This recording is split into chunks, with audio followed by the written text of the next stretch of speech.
Hello students. तो आइए contractual capacity of the parties या कॉम्पिटेंसी ऑफ द पार्टीज इसको आगे कर लेते हैं। और इसमें हम पिछले वीडियो में हमने माइनर की लीगल पोजीशन के बारे में कुछ पॉइंट्स डिस्कस किए थे कि किस प्रकार माइनर जो है लॉ उसको संरक्षण देता है और उसकी लायबिलिटी या उसकी रिस्पॉन्सिबिलिटी कहाँ तक होती है। लीगल पोजीशन के बारे में कुछ और जो पॉइंट्स हैं वो हम आज डिस्कस करेंगे। तो देखिए कि और कौन कौन से पॉइंट्स हैं। सबसे पहले देखिए, a minor can be appointed as an agent.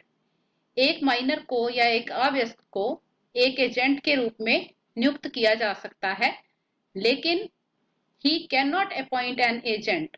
वो प्रिंसिपल नहीं हो सकता, मतलब वो अपने आगे किसी एजेंट की नियुक्ति नहीं कर सकता। वो खुद एजेंट बन सकता है इसका मतलब है, लेकिन वो अपने लिए आगे एजेंट की नियुक्ति नहीं कर सकता। He will not be liable to his principal for his acts। जब एक माइनर को एक एजेंट को के रूप में अगर किसी ने नियुक्त किया है तो वो अपने प्रिंसिपल या अपने नियोक्ता के प्रति उसकी उत्तरदायित्व नहीं होगा।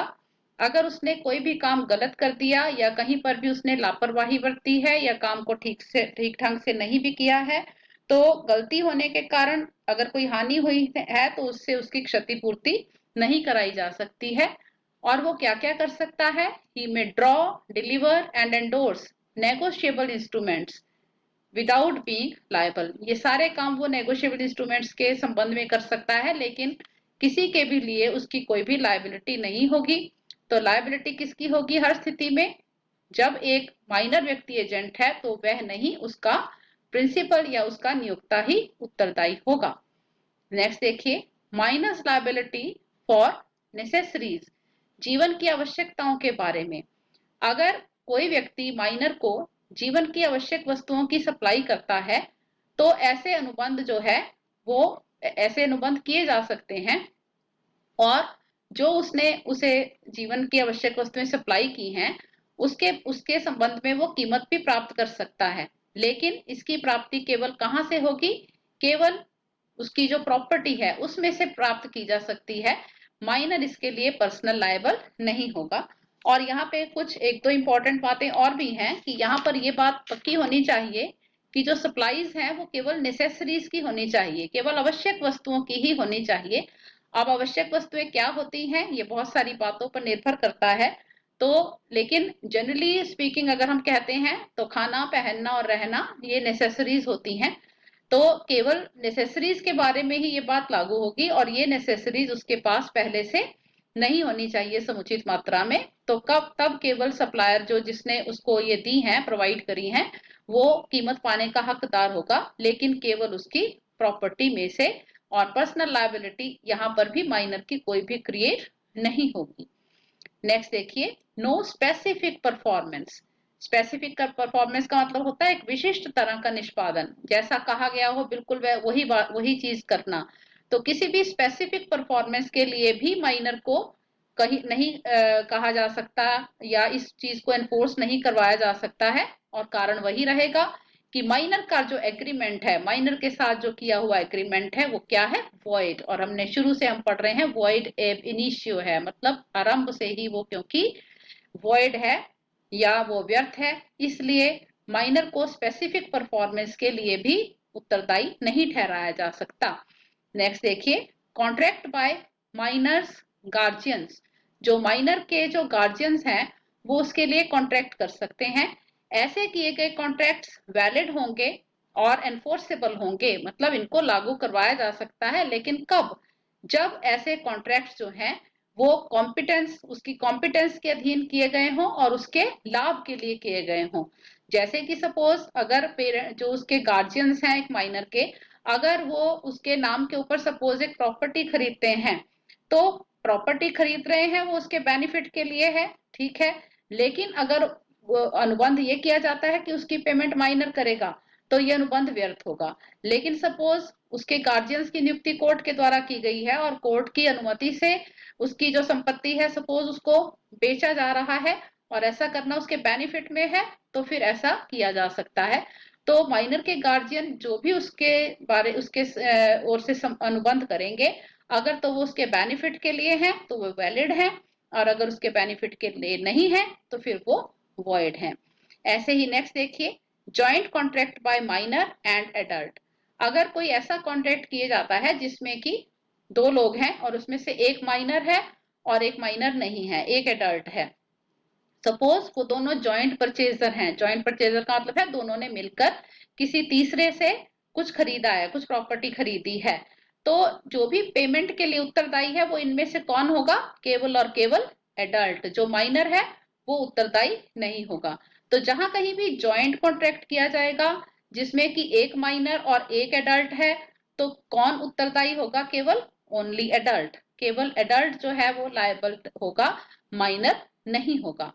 और लास्ट देखिए, surety is liability for minor. Surety कौन होता है? जिसने की माइनर की ओर से कोई क्या लिया है? गारंटी ली है, उसको श्योरिटी कहते हैं।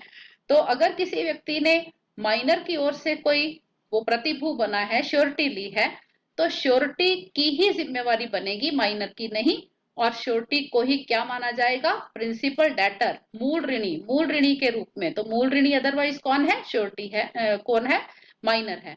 लेकिन एक व्यक्ति जो कि माइनर की ओर से श्योरिटी बन गया, तो उसको कैसे माना जाएगा? कि वही मूल रूप से ऋणी था। इसका मतलब यहाँ पर भी माइनर की कोई भी लायबिलिटी नहीं होगी। किसकी होगी? मूल ऋणी किसको माना जाएगा? उसके श्योरिटी को। तो यहाँ तक हमें समझ में आ गया कि एक माइनर जो होता है उसकी लीगल पोजीशन कैसे होती है। जो भी वो एग्रीमेंट्स करता है तीसरे पक्षकारों के साथ, किसी के भी साथ, तो उनकी क्या वैधानिक स्थिति रहती है। तो अंत में हमें ये समझ में आया कि जो माइनर है वो एक, जनरली ये भी कहा जाता है कि जो माइनॉरिटी होती है वो एक वरदान होती है, वो एक बून होती है, और वो एक ऐसी शील्ड है जो कि अवयस्क की रक्षा करती है। क्योंकि जो लॉ है वो ये मान के चलता है कि जो एक माइनर है वो इमेच्योर होता है और उसको बड़ी आसानी से उसको कोई भी व्यक्ति जो है उसको एक्सप्लॉइट कर सकता है। तो ये सब नियम जो हैं वो उसकी सुरक्षा के लिए बनाए गए हैं। इसलिए ये कहना कोई गलत नहीं है कि माइनॉरिटी एक बून होती है। तो यहाँ तक हमने एक जो हम कंट्रेक्चुअल कैपेसिटी की क्योंकि बात कर रहे थे, और क्योंकि उसमें सबसे पहला था एक मेजोरिटी, एक मेजर व्यक्ति का होना या माइनर ना होना, वो हमारा कंप्लीट हो गया है। तो अब हम आगे देखते हैं। तो आगे कौन सी हमारी दो और जो कंडीशंस हैं वो कैसे पूरी होती हैं। तो ये देखिए, दूसरी हमारी शर्त थी कंट्रेक्चुअल कैपेसिटी की, पर्सन्स ऑफ अनसाउंड माइंड। ये लोग कौन होते हैं? ऐसे व्यक्ति जो स्वस्थ मस्तिष्क नहीं रखते हैं, वो अनुबंध करने की क्षमता भी नहीं रखते हैं। या इन अदर वर्ड्स आप क्या कहेंगे कि अनुबंध करने की क्षमता रखने के लिए व्यक्तियों का, जो पार्टीज है उनका स्वस्थ मस्तिष्क का होना आवश्यक है। तो जो अनुबंध करने की क्षमता नहीं रखते हैं तो वो जो अनसाउंड माइंड के हैं वो अनुबंध करने की क्षमता भी नहीं रखते हैं। तो इसमें आगे पढ़ेंगे हम। One of the essential conditions of competency of parties to a contract is that they should be of the sound mind. उनका साउंड माइंड का होना जरूरी है। और इसमें कौन सा सेक्शन? सेक्शन 12 है इंडियन कॉन्ट्रैक्ट एक्ट का। वो ये बताता है कि साउंडनेस ऑफ माइंड या साउंडनेस ऑफ माइंड किसको कहते हैं। A person is said to be of sound mind for the purpose of making the contract if, at the time when he makes it, he is capable of understanding it and of forming a rational judgment as to its effect upon his interest. Section 12 ये कहता है कि एक person को हम स्वस्थ मस्तिष्क का मानते हैं अनुबंध करने के पर्पस से तब जब जिस समय वो अनुबंध कर रहा हो उस समय वो ये उसे समझने की क्षमता रखता हो। कैपेबल ऑफ अंडरस्टैंडिंग मीन्स उसको समझने की क्षमता रखता हो, और रैशनल जजमेंट, और इतनी उस समय उसको ये सब समझ में आ रहा हो कि जो अनुबंध वो करने जा रहा है उसका उसके हितों पर क्या प्रभाव पड़ेगा।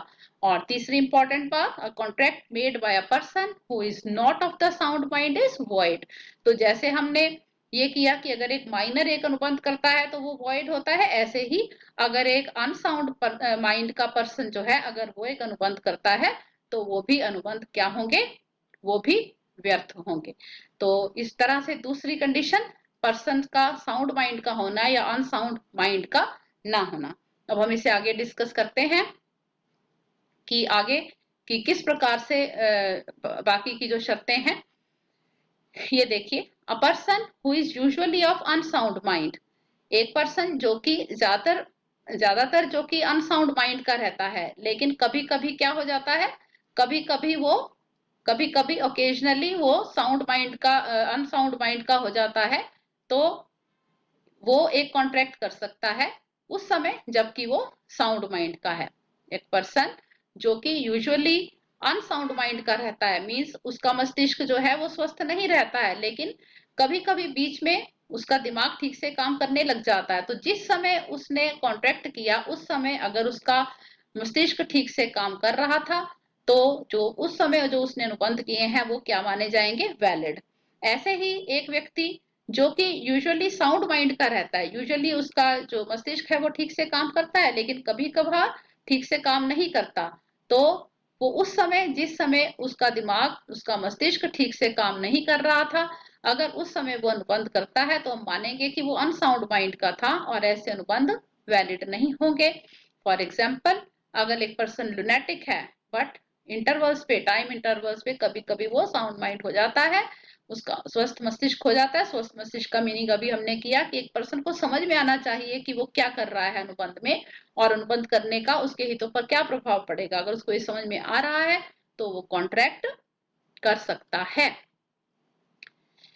अब देखिए, साउंडनेस ऑफ माइंड जो है वो दो बातों के ऊपर निर्भर करती है। पहली बात, capacity to understand the contents of the business concern, जो भी व्यवसाय जो भी वो आगे करने जा रहा है उसको उसकी पूरी डिटेल जो है वो समझ में आनी चाहिए। और second, ability to form a rational judgement as to its effect on his interest, कि जो भी वो करने जा रहा है उसका उसके ऊपर क्या प्रभाव पड़ेगा। अगर एक व्यक्ति को ये दोनों बातें समझ में आ रही हैं तो इसका मतलब है कि उसका जो माइंड है वो सही है। या इन अदर वर्ड्स, अगर उसे ये दोनों बातें समझ में नहीं आ रही या दोनों बातें उसको पता नहीं चल रही हैं, इनकैपेबल है वो इनको समझने में, तो उसका मतलब है कि वो अनसाउंड माइंड का है या उसका मस्तिष्क स्वस्थ नहीं है।